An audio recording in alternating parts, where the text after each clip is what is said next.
দুইটা স্টেপে chemistry second পেপারের ফুল সাজেশন নিয়ে আমরা আজকে কথা বলবো।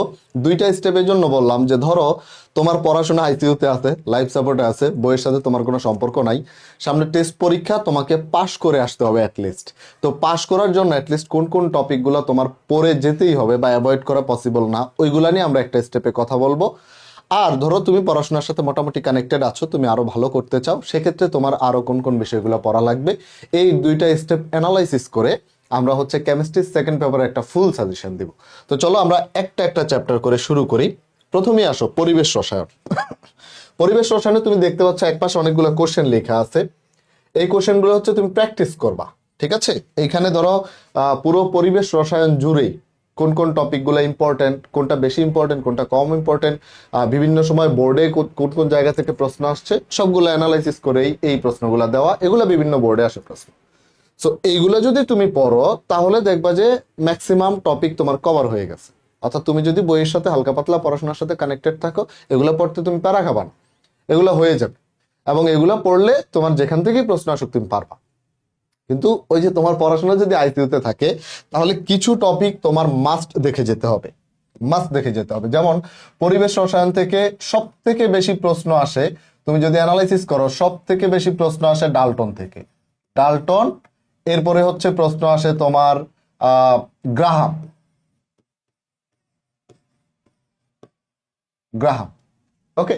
ডাল্টনের ম্যাথ আসে সব থেকে বেশি, তারপর গ্রাহামের ম্যাথ আসে। তারপরে আরো একটা টপিক থেকে সব থেকে বেশি প্রশ্ন আসে, সেটা হচ্ছে আদর্শ গ্যাস থেকে বাস্তব গ্যাসের বিচ্যুতি। আদর্শ গ্যাস থেকে বাস্তব গ্যাসের বিচ্যুতি। বাস্তব গ্যাসের বিচ্যুতি।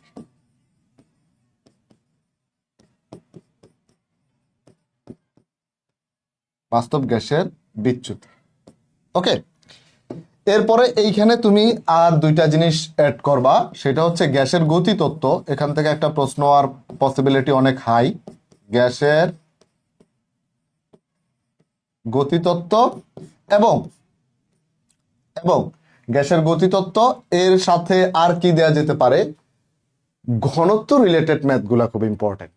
অর্থাৎ তোমার পিভি ইকুয়াল টু এনআরটি তো ধরো মানে সবাই মোটামুটি জানে, তুমি সেকেন্ড পেপার ধরলেই, হ্যাঁ, সেকেন্ড পেপারে একটা জিনিস তোমাদের সব থেকে বেশি ভয় লাগে, সেটা হচ্ছে জৈব রসায়ন। আর একটা জিনিস সব থেকে বেশি ভালো লাগে, সেটা হচ্ছে পরিবেশ রসায়ন। So PV equal to nRT নিয়ে আমি আর কথা বলবো না। তবে যে পিএম ইকুয়াল টু ডিআরটি, মানে ওইটারই আরেকটা রূপ আর কি, ডিআরটি, এখান থেকে ঘনত্ব রিলেটেড ম্যাথগুলা, ঘনত্ব রিলেটেড ম্যাথগুলো একটু দেখবা, কারণ ঘনত্ব রিলেটেড ম্যাথ আসার পসিবিলিটি অনেক বেশি এই পিএম ইকুয়াল টু ডিআরটি থেকে। সো তুমি যদি একেবারে পাস করতে চাও তাহলে যে টপিকগুলো তোমার জন্য মাস্ট, সেটা হচ্ছে ডাল্টনের ম্যাথ দেখবা, গ্রাহামের ম্যাথ দেখবা, আদর্শ গ্যাস থেকে বাস্তব গ্যাসের বিচ্যুতি, অর্থাৎ এই টপিকের মধ্যে কি আছে। এই টপিকের মধ্যে হচ্ছে অ্যামাগার গ্রাফ আছে, অ্যামাগা কার্ভ আছে, হ্যাঁ, অ্যামাগার রেখা আছে, এবং এর সাথে ভ্যান্ডারওয়ালসের সমীকরণ আছে। হ্যাঁ, এই দুইটা জিনিস এই টপিকের মধ্যে ইনক্লুডেড। এর বাইরে আছে গ্যাসের গতি তত্ত্ব, হ্যাঁ, আর হচ্ছে ঘনত্বের ম্যাথ।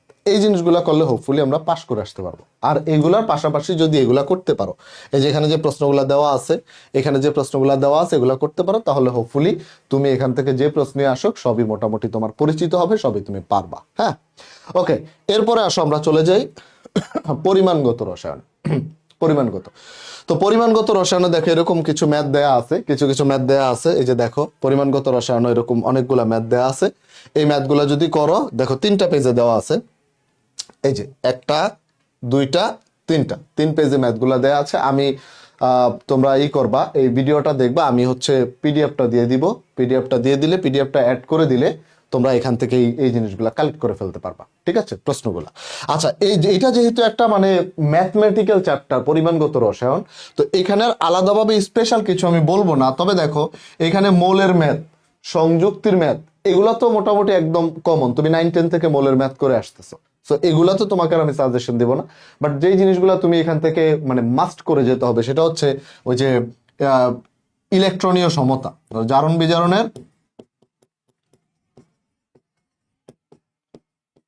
বিজারণের ইলেকট্রনীয় সমতা, এটা মাস্ট।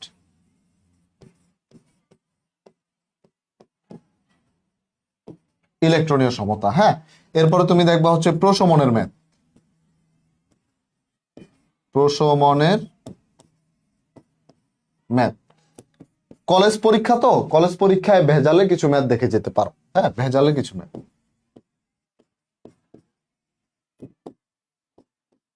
ভেজালের ম্যাথ। আর তুমি যখন মোলের ম্যাথ করবা, ঘনত্বের ম্যাথ করবা, ওই জায়গাগুলোতে মানে ঘনমাত্রা ম্যাথ করবা, ঘনমাত্রা ম্যাথগুলোকে একটু বেশি প্রায়োরিটি দিবা, কারণ এই জায়গাটাতে ঘনমাত্রা ম্যাথগুলো বেশি আসে। ওকে, এরপরে একটা জিনিস যেটা হচ্ছে নতুন করে তোমাদের এর আগে সিলেবাসে ছিল না, সেটা হচ্ছে বিয়ার নাম্বার। এটা খুব ইম্পর্টেন্ট। হ্যাঁ,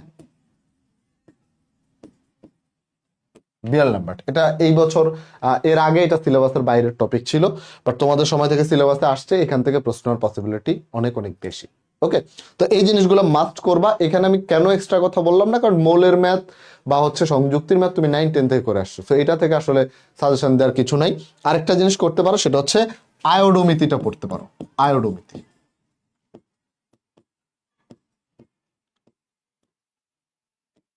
আয়োডোমিতি, আয়োডোমিতি।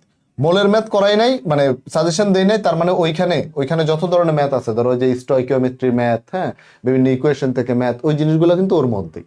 এবং স্টয়কিওমেট্রিও তুমি সেই 9-10 থেকে পড়তেছো, সো ওইগুলোর জন্য সাজেশন এক্সপেক্ট করো না। ঠিক আছে, আসো আমরা পরের চ্যাপ্টারে যাই। পরের চ্যাপ্টার হচ্ছে আমাদের তড়িৎ রসায়ন। তো তড়িৎ রসায়নে ভাই দেখো অনেকগুলো প্রশ্ন দিয়ে দিছি, এই প্রশ্নগুলা দেখবা, এই প্রশ্নগুলা দেখলে হোপফুলি তড়িৎ রসায়নে তুমি আটকাবা না। তবে আমি এখানে একটু বলে দিই যে তড়িৎ রসায়ন থেকে আর কি কি পড়বা। 1 নম্বরে যেটা পড়বা সেটা হচ্ছে ফ্যারাডে। তড়িৎ রসায়ন থেকে 1 নম্বরে দেখবা হচ্ছে ফ্যারাডে, ফ্যারাডের সূত্র। তারপর হচ্ছে লবণ রাখা যাবে কি যাবে না, মানে পাত্র পাত্রীর ম্যাথ, পাত্র পাত্রীর ম্যাথ।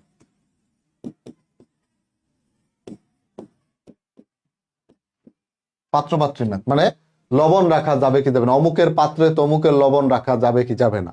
এটা ওই যে তুমি ইনট সেল বের করবা, ইনট সেল বের করে তারপর তুমি টেস্ট করবা যে ওটা পজিটিভ হইলে কি হবে, নেগেটিভ হইলে কি হবে, বিক্রিয়া স্পন্টেনিয়াস কিনা, মানে স্বতঃস্ফূর্ত বিক্রিয়া কিনা, ওই জিনিসগুলা। সো এখানে পাত্রপাত্রী ম্যাথ লিখা মানে কি, এখানে তোমার ইনট সেল বের করা চলে আসবে, বিক্রিয়ার স্বতঃস্ফূর্ততা চলে আসবে, এবং পাত্রে লবণ রাখা যাবে কি যাবে না, এই জিনিসগুলো অটোমেটিক চলে আসবে। ঠিক আছে, তাহলে আমরা এই ফ্যারাডের সূত্র, পাত্রপাত্রী ম্যাথ, এরপরে এখান থেকে নার্স্টের সমীকরণ, নার্স্ট আঙ্কেল, নার্স্ট নার্স্ট আঙ্কেল, এই নার্স্ট আঙ্কেলের সমীকরণ পড়বা। এবং এবং লাস্টলি যে জিনিসগুলো তোমাদের সিলেবাসে ছিল না, তোমাদের সিলেবাসে ছিল না, এবার নতুন করে সিলেবাসে আসছে, এরকম কিছু জিনিসের মধ্যে তুমি পড়বা হচ্ছে lead storage cell, lead storage cell, এবং হচ্ছে lithium ion battery, lithium ion battery. এগুলা কি পড়বা ভাইয়া, এগুলো হচ্ছে রিচার্জিং এবং ডিসচার্জিং রিঅ্যাকশন। হ্যাঁ, রিচার্জিং এবং ডিসচার্জিং বা ডিসচার্জিং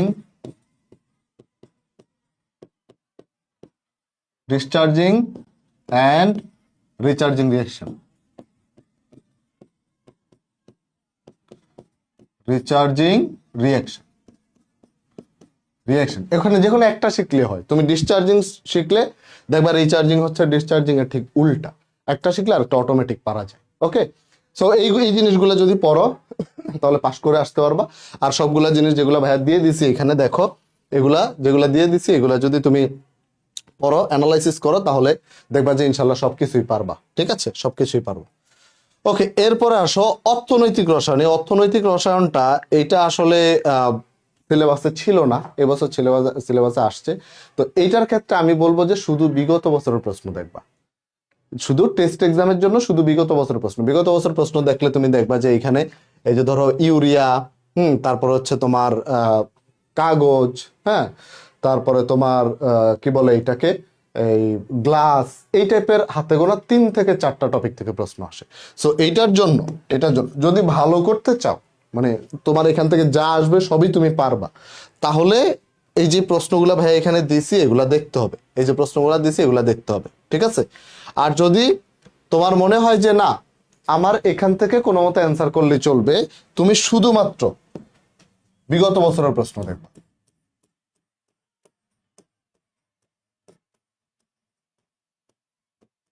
বিগত বছরের প্রশ্ন, ঠিক আছে, শুধুমাত্র বিগত বছরের প্রশ্ন দেখবা। এটা কেন? এটা হচ্ছে যে কোনো মতে অ্যান্সার করে আসার জন্য। এমনও হইতে পারে যে বিগত বছরের প্রশ্ন হুবহু তুলে দিছে, এরকমও হইতে পারে, কারণ এই চ্যাপ্টারটা এতদিন ছিল না তো। আর এটা হচ্ছে মুখস্থ নির্ভর চ্যাপ্টার। তো ওই ঘুরে ফিরে ইউরিয়া উৎপাদনের মূলনীতি, ঘুরে ফিরে কাগজ উৎপাদনের মূলনীতি, গ্লাস ইন্ডাস্ট্রির মূলনীতি, হ্যাঁ, সার, সিরামিক, এগুলাই তো, এর বাইরে তো কিছু নাই। তো এই জিনিসগুলাই ঘুরে ফিরে আসবে। তো তাদের মধ্যে, এইগুলার মধ্যে কোনটা ইম্পর্টেন্ট, কোনটা বেশি ইম্পর্টেন্ট, কোনটা বেশি আসার মতো, সেটা বুঝবো হচ্ছে বিগত বছরের প্রশ্ন দেখলে। তো বিগত বছরের প্রশ্ন দেখো, আশা করি এই চ্যাপ্টার থেকে কভার হয়ে যাবে, সমস্যা নাই। এরপরে যেটা মেইন প্রবলেম, মেইন প্রবলেম কি? মেইন প্রবলেম হচ্ছে অর্গানিক কেমিস্ট্রি।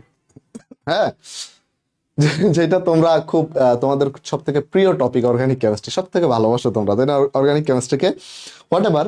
তো এই অর্গানিক কেমিস্ট্রিতে তোমার যদি চিন্তা থাকে যে আমি অর্গানিক কেমিস্ট্রি ফুল অ্যান্সার করবো, অর্গানিক কেমিস্ট্রিতে যা যা আসে, হ্যাঁ, আমি ম্যাক্সিমাম এটাকে ইউটিলাইজ করব, তো ম্যাক্সিমাম ইউটিলাইজ করলে এই অ্যানালাইসিসটা দেখবা, এই অ্যানালাইসিসটা দেখবা যে দেখো, এই যে রেজোনেন্স, রেজোনেন্স থেকে এখন পর্যন্ত 27 বার প্রশ্ন আসছে বোর্ডে, 27 বার, বুঝছো, 27টা প্রশ্ন আসছে।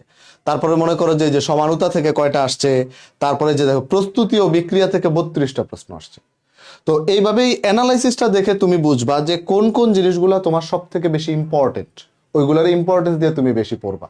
বেশি পড়লে তোমার পরীক্ষায় ওই ওই ওই টপিকগুলো থেকে ডেফিনেটলি বেশি আসবে। হ্যাঁ, মানে টপিক তো অবশ্যই রিপিট হবে, কোশ্চেন না হোক। সো যেই যে টপিকগুলো থেকে বেশি প্রশ্ন আসছে সেইগুলোকে তুমি প্রায়োরিটি দিয়ে পড়লে ম্যাক্সিমাম ইউটিলাইজ করতে পারবা। আর যদি মনে হয় যে না, তুমি একটা সেট অ্যান্সার করে আসতে চাও, বাকি যেগুলো ধরো পরিবেশ রসায়ন, পরিমাণগত রসায়ন, তড়িৎ রসায়ন, অর্থনৈতিক রসায়ন, ওইগুলো মিলায় তুমি ম্যাক্সিমাম অ্যান্সার করবা। আর হচ্ছে জৈব রসায়ন থেকে তুমি একটা সেট অ্যান্সার করে চিপা চুপা দিয়ে কোনো মতে পাশ করে বের হয়ে যাবা। হ্যাঁ, তো সেক্ষেত্রে সেক্ষেত্রে তুমি যেটা করবা যে শুরু